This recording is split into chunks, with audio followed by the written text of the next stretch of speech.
People want to know if you can get rid of stress and anxiety using the Silva Ultramind techniques. It is possible. You have to know, though, that every one of us is uniquely different. And we've all been programmed in our own unique ways, especially up to age 7, when we're very, very, very susceptible to programming. And many times we have things buried in our subconscious mind that we're not aware of, that we need to bring to the surface or purge so that we can be free of anxiety and stress. Because a lot of times it's that background music running in our minds that we're not even aware of that's keeping us in that state. But the reality is we're really not physical beings. We're actually energy, spiritual beings who just happen to be having this physical experience right now as we're cruising around in our bodies, enjoying the 3D world.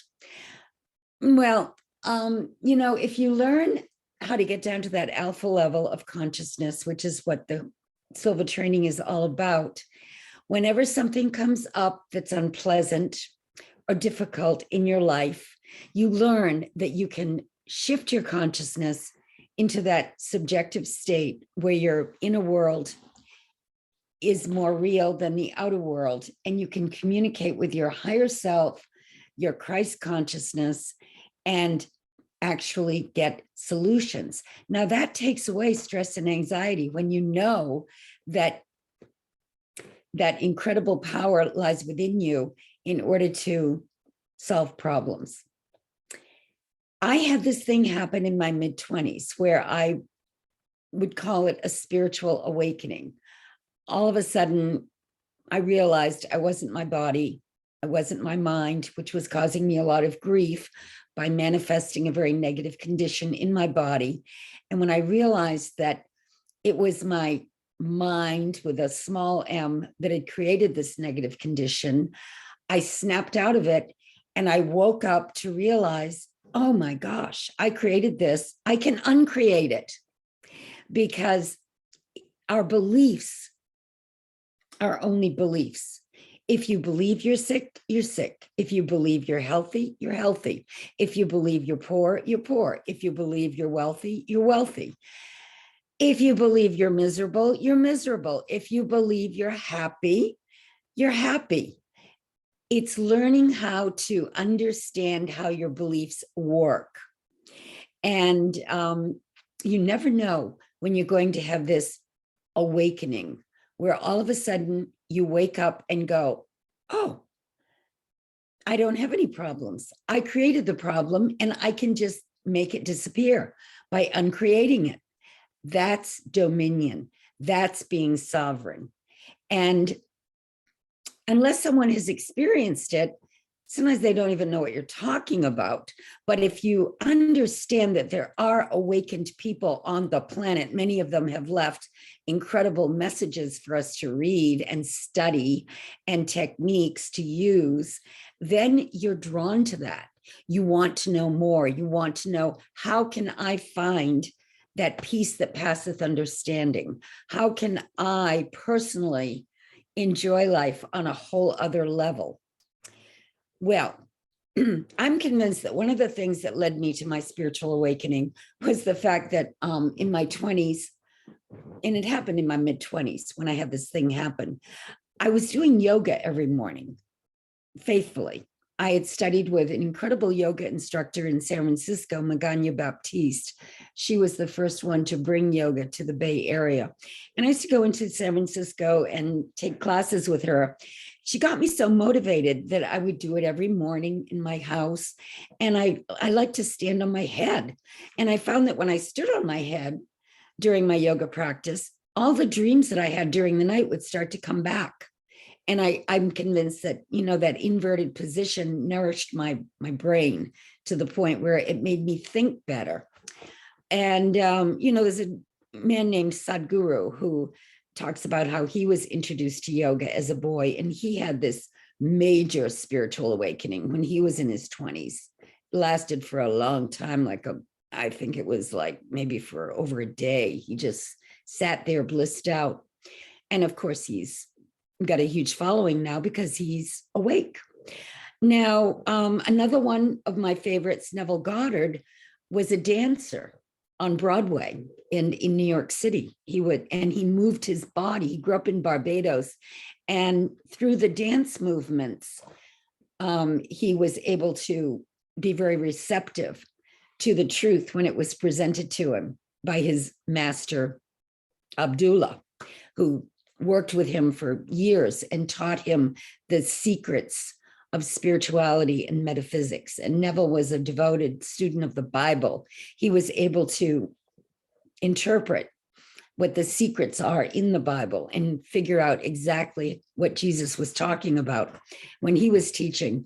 Gurdjieff was another one that I love studying. And he talked about the Sufi dances, and he would have his students do dance movements as they were done by the Sufis, because it's all about aligning yourself, movement, opening yourself up to higher realms of consciousness. And movement and dance and physical exercise are very key to opening your consciousness sometimes. But you also have to have a naturally optimistic sense of things. If you're always thinking doom and gloom and that there's no solution, even when times are tough, you can be optimistic that you'll somehow, some way find a solution. Those are the people that do get solutions because they're expecting only good to come into their life. And you must have an open mind. I had the wonderful experience of seeing 3 saucers, UFOs, whatever you want to call them. They were saucers with little domes on top. And they flew in from the ocean and hovered over my head for a few minutes before they went back out to sea, just to let me know that there are things on this planet that we can experience that we may never completely understand, but it motivates us to dig and find answers and to have an open mind. After I saw those 3 UFOs, I said to myself, anything is possible because nobody can explain this to me clearly. I joined the airlines to interview pilots so I could figure out where they were coming from. And I found out they couldn't tell me. They would give me little hints here and there of things they knew, but nobody had the complete answer for me. But I had an open mind as a result of that. And when I needed a spiritual healing, my mind was open. I said to myself, if it's happened for other people, why not me? There must be something to it. So I accepted that as being a possibility. And because my mind was ready and open and receptive, it happened. And that can be a life-changing experience. Once your mind opens to the possibility that you're not really trapped in a human body, mortal, and you experience that transcendent experience of opening up to your higher self and the infinite possibilities that that involves, nothing is ever the same.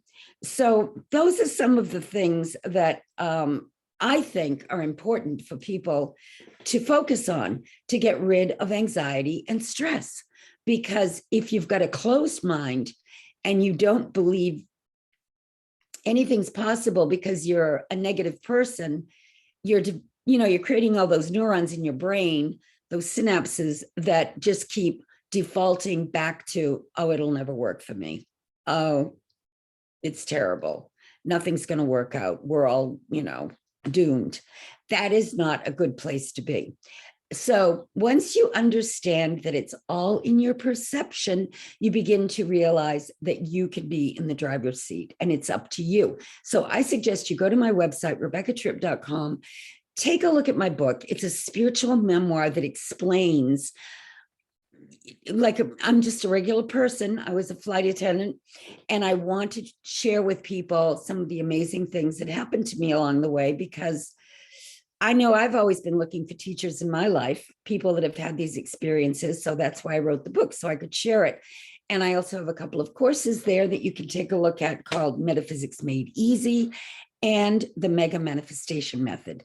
So I hope you check it out, and you can always contact me if you have any questions.